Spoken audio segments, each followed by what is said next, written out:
डॉडी सावियान series के last part में हमने देखा था कि सावियान निहिलेटेड डेविलिंग फिल्म के ब्लॉक स्पेस को तोड़ के वहां से भाग गया था, लेकिन अब उसके सामने हुक्लैन का 7 स्टार डोसेंग हुसा खड़ा हुआ था। अब देखते हैं कहानी में आगे क्या होता है। हुसा के पावरफुल ब्लेड के अटैक ने नीचे पहाड़ों में ग्राउंड को भी 2 भागों में काट कर रख दिया था। फिर सावियान को इस बड़ी सी खाई में दबा देख हुसा बोलता है, क्या बेकार मिस्टीरियस पिल थी, ये बस इतना ही कर सकती थी। लेकिन तभी हुसा कुछ देख के चौंक गया था, क्योंकि अब उस गहरी खाई में से एक ब्राइट लाइट निकल के तेजी से दूर जाने लगी थी, और ये कोई और नहीं बल्कि सावियान था। इसको भागते देख हुसा भी तेजी से उसके पीछे जाने लगा था। यू लिटिल बास्टर्ड, तो तुम मुझसे बच के भागने की कोशिश कर रहा है। अब सावियान अपनी पूरी जान लगा के भाग रहा था, और तेज, मुझे जल्दी किसी सेफ जगह पे पहुंचना होगा, इससे पहले कि हुसा मुझे पकड़ ले या फिर ग्रेड 9 की मिस्टीरियस पिल मेरी बॉडी को ही ब्लास्ट कर दे। डोची कॉन्टिनेंट के आसमान में इन 2 बहुत तेजी से आगे बढ़ती रोशनियों को देखा जा सकता था, एक गोल्डन कलर की जो सावियान था और दूसरी ब्लैक रेड कलर की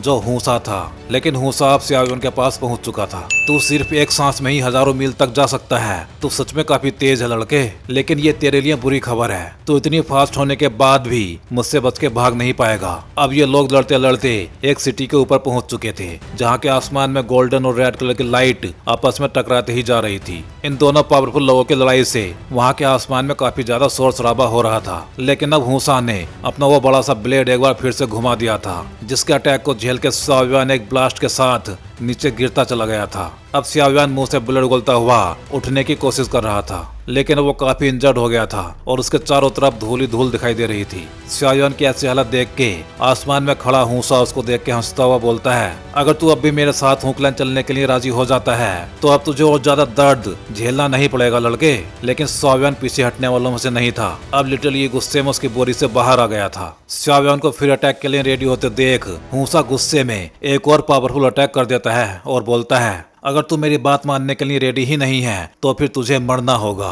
अब हुसा का वो पावरफुल अटैक बस लिटरली से टकराने ही वाला था, लेकिन तभी सावियान के पीछे से गोल्डन कलर की एक तेज और पावरफुल लाइट पास होती है, जिसको देख के सावियान भी चौंक गया था। अब वो गोल्डन लाइट हुसा के अटैक से जाके टकरा जाती है। एक्चुअली में गोल्डन लाइट एक गॉड शील्ड का अटैक था, जिसने हुसा के अटैक को भी रोक लिया था। इन दोनों अटैक के टकराने से जो पावरफुल ब्लास्ट हुआ था उससे वहाँ बहुत ज्यादा पावरफुल वेव्स निकलने लगी थी। अब सावियान के सामने जूनर खड़ी हुई थी, जिसने ये अटैक किया था। जूनर को देख के सावियान खुश हो गया था। जूनर, सावियान की आवाज सुनकर जूनर उससे बोलती है, सावियान अब चिंता मत करो, मैं यहाँ तुम्हें लेने के लिए आई हूँ। अब भाई मानवा मैं यहाँ पे जूनर ने हुसा के अटैक को रोका है, कैसे रोका है ये मुझे भी नहीं पता, क्योंकि वो तो अभी 5 स्टार डोसेंग भी नहीं है। नॉर्मल में यहाँ पे गुक्लैन के 3 इमोर्टल्स में से एक गु डाओ इस अटैक को रोकते हैं। जूनर को अपने सामने खड़े देख हुसा के फेस पे एक इविल मुस्कान आ गई थी। अब मुझे पता लगा कि तू अपनी पूरी जान लगा के यहाँ तक भागने की कोशिश कर रहा था, तो अब हम लोग गुक्लैन की टेरिटरी में हैं। मैंने सुना है कि तेरा गुक्लैन की बड़ी बेटी के साथ चक्कर चल रहा है। अब ऐसा लगता है कि ये बात सच ही है। तभी हुसा को एक और पावरफुल आवाज सुनाई देती है, जिसको सुन के हुसा चौंक गया था। हुसा, तुझमें काफी हिम्मत है, जो तो गुक्लैन की टेरिटरी में आने के बाद भी ज्यादा बोलने की हिम्मत कर रहा है। ये आवाज थी गुक्लैन के 3 इमोर्टल्स में से एक गु डाओ की, जो एक पीक 7 स्टार डोसेंग है, हुसा के जैसे ही। अब गु डाओ सावियान के सामने अपीयर हो गए थे। अभी अपने गुक्लैन वापस चले जाओ और यहाँ फालतू में तोड़फोड़ करना बंद करो। ये सुन के हुसा को गुस्सा आ जाता है और वो गुस्से में चिल्लाता है, अपनी बकवास बंद कर बूढ़े, अगर मैं इस लड़के को पकड़ना चाहता हूँ तो इससे गुक्लैन को कोई फर्क नहीं पड़ना चाहिए। अब जूनर सावियान को संभालते हुए उसे बताती है, ओल्ड मैन सैन नोंग याओक्लैन के मेंबर्स के साथ पहले ही गुक्लैन पहुंच चुके हैं और उन्होंने ही हमें तुम्हारे और याओक्लैन के बारे में न्यूज दी थी, जिससे हम टाइम पे तुम्हारे पास पहुंच पाए। लेकिन तभी सावियान अपने मुंह से बहुत सारा ब्लड उगल देता है, जिसको देख के जूनर चिल्ला के बोलती है, सावियान तुम तो बहुत ज्यादा इंजर्ड हो। ये सुनकर सावियान धीरे धीरे उससे बोलता है, हुसा को रोकने के लिए मैंने ग्रेड 9 की मिस्टीरियस पिल को निगल लिया था और इस पिल की पावर को मेरी बॉडी संभाल नहीं पा रही। यहाँ तक आते हुए सारे रास्ते में लिटिल यी ने मेरी हेल्प की है इस पिल को रिफाइन करने में, लेकिन ग्रेड 9 की मिस्टीरियस पिल की पावर बहुत ज्यादा होती है और साथ ही हुसा भी मुझ पे अटैक करता ही आ रहा था पूरे टाइम।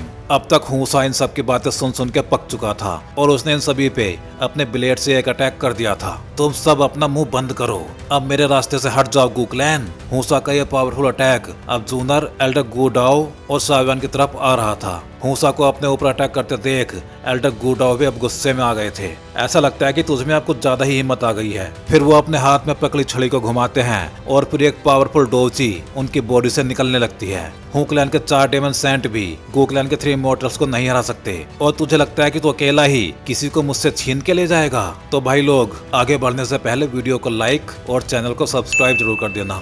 अब हुसा और एल्डर गुडाओ दोनों ही एक दूसरे से भिड़ गए थे और 2 पावरफुल लोगों की फाइट से वहां का आसमान दहल गया था। अब जूनर ने सावियान को अपने गोल्ड एम्परर इंसिनरेटिंग हेवनली फ्लेम की प्रोटेक्शन में ले लिया था। सावियान, हुसा को एल्डर गुडाओ पे छोड़ दो, तब तक मैं तुम्हारी इंजरीज को हील करने की कोशिश करती हूँ। फिर जूनर अपनी हेवनली फ्लेम की हेल्प से सावियान के घावों को हील करने की कोशिश करने लगती है। मेरी गोल्ड एम्परर इंसिनरेटिंग हेवनली फ्लेम तुम्हारी बॉडी की मिस्टीरियस पिल की एनर्जी को कंट्रोल करने में हेल्प करेगी। मैं तुम्हें कुछ भी नहीं होने दूंगी, चाहे फिर मुझे कुछ भी करना पड़े। प्रोटेक्टिव बैरियर के अंदर अब जूनर की हेवनली फ्लेम ने सावियान की बॉडी को घेर लिया था, जिससे उसकी बॉडी की अनलिमिटेड पावर कंट्रोल में आने लगी थी और उसकी इंजरीज भी हील होने लगी थी, जिसकी वजह से सावियान मुंह से थोड़ा ब्लड और उगल देता है। लेकिन इस दर्द को सहने के लिए उसने अब अपने दांत भींच लिए थे। उधर हुसा अभी भी एल्डर गुडाओ से लड़ने में बिजी था और अब वो इससे इरिटेट होने लगा था। डैम इट, अगर मैंने इसको जल्दी नहीं हराया तो मैं मुसीबत में पड़ सकता हूँ। अगर ये लड़ाई ज्यादा लंबी चली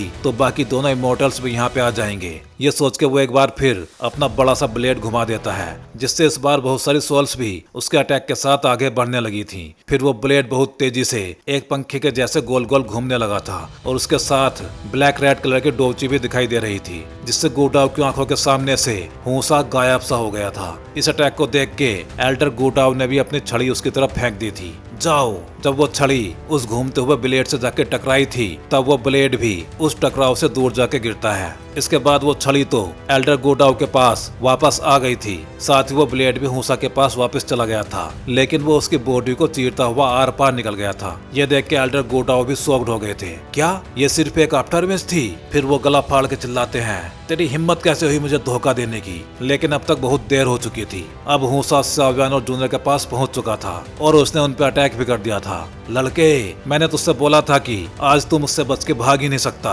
हुसा को अपने पास देख के सावियान और जूनर भी एक पल के लिए चौंक गए थे, लेकिन फिर सावियान गला फाड़ के चिल्लाने लगा था। सावियान को ऐसे रिएक्ट करते देख जूनर भी शॉक्ड हो गई थी। सावियान, क्या हुआ तुम्हें? लेकिन अब सावियान के एक्सप्रेशंस बहुत खूंखार हो गए थे और उसकी आंखों में गोल्डन लाइटनिंग दिखाई देने लगी थी, क्योंकि अब उसने फोर्सफुली 6 स्टार डोउसेंग पे ब्रेक थ्रो कर लिया था। सावियान को ऐसे देख हुसा के भी तोते से उड़ने लगे थे, लेकिन जब तक वो कुछ समझ पाता तब तक सावियान के हाथ से वो 9 मिस्टीरियस गोल्डन लाइटनिंग जो सावियान को वॉइड लाइटनिंग पूल में मिली थी बाहर आ चुकी थी। और ये लाइटनिंग इतनी ज्यादा पावरफुल है, अगर ये 8 स्टार डोउसेंग से भी टकरा जाए तो उसको भी फोड़ सकती है। शोक में खड़े हुसा को अब थोड़ा थोड़ा समझ तो आ गया था, लेकिन फिर भी वो लाइटनिंग उसके हाथ से टकरा गई थी और ऐसा होते ही उसका एक हाथ उसकी बॉडी से कट के अलग हो चुका था। ये सब देख के हुसा शोक और दर्द में चिल्ला रहा था, ये कैसे हो सकता है? इसके बाद सावियान भी बेहोश हो चुका था, जिसकी बंद होती आंखों के सामने उसको जूनर दिखाई दे रही थी। जूनर, और फिर जब उसकी आंखें खुलती हैं तब उसके सामने एल्डर सैनोंग का चेहरा एकदम क्लोजअप फ्रेम में था, जो उसको जागते देख हंसते हुए बोलते हैं, तो तुम फाइनली जाग ही गए, मेरी पिल ने अच्छा काम किया। सावियान एल्डर सैनोंग को देख के चौंक गया था, क्योंकि वो एक मेडिसिन टब में एकदम न्यूड खड़ा हुआ था। क्या? लेकिन सैनोंग अभी भी हंसे जा रहे थे। तभी जूनर भी वहां आ जाती है, जिसको देख के सावियान नीचे टब में छिपने की कोशिश करने लगता है। सावियान को न्यूड देख के जूनर भी चिल्ला पड़ी थी, सावियान, तुमने अपने कपड़े क्यों नहीं पहन रखे? जूनर को वहां देख के सैनोंग भी चौंक गए थे। फिर सावियान कपड़े पहन के टब से बाहर आता है और जूनर को सावियान के कपड़े ठीक करते देख एल्डर सैनोंग सब समझ जाते हैं और बाहर जाते हुए बोलते हैं, ओह, अब मैं सब समझ गया, अब मैं बाहर जा रहा हूँ, यहाँ का सब मामला यंग लोगों पे छोड़ देता हूँ। अब जूनर सावियान से बोल रही थी, तुमने फोर्सफुली 6 स्टार डोउसेंग पे ब्रेक थ्रो किया है सिर्फ मुझे प्रोटेक्ट करने के लिए, इसलिए तुम और ज्यादा इंजर्ड हो गए थे। तुम्हारी मेरिडियंस भी पूरी तरह से खाली हो चुकी थी जब तुमने हुसा को इंजर्ड किया था। फॉर्चुनेटली सीनियर सैनोंग,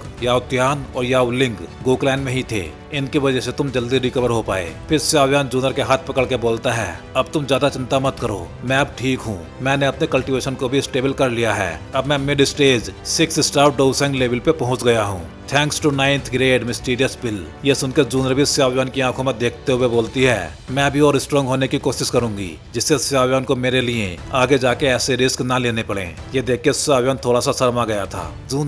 जूनर भी शर्माते हुए बोलती है, सीनियर सैन नोंग ने याओ क्लैन के खत्म होने के बारे में गु क्लैन को बता दिया था। यान क्लैन और ली क्लैन को भी ये न्यूज भेज दी गई थी और अब वो लोग भी यहाँ पे आ चुके हैं। अब वो सभी लोग तुम्हारा इंतजार कर रहे हैं जिससे सारी बातें डिस्कस की जा सके। अब हमें गु क्लैन का मीटिंग हॉल दिखाया जाता है जहाँ गु युआन के साथ यान क्लैन का हेड यान जिन और ली क्लैन का हेड ली यिंग भी बैठा हुआ था। ये दोनों ही पीक 8 स्टार डोवसेंग लेवल पे हैं। ली यिंग बोल रहा था, हु क्लैन ने 3 डेमन सेंट को एक साथ वहाँ भेजा था और नीलेटी डेवरिंग फ्लेम ने स्पेस भी ब्लॉक कर दिया था। फिर आगे गु युआन बोलता है, अगर शाओयान और याओ क्लैन के एल्डर्स अपनी जान को दाव पे नहीं लगाते इन लोगों को बाहर भेजने के लिए तो याओ क्लैन भी लिंग क्लैन और सी क्लैन के जैसे बिना किसी शोर शराबे के पूरी तरह से गायब हो चुका होता।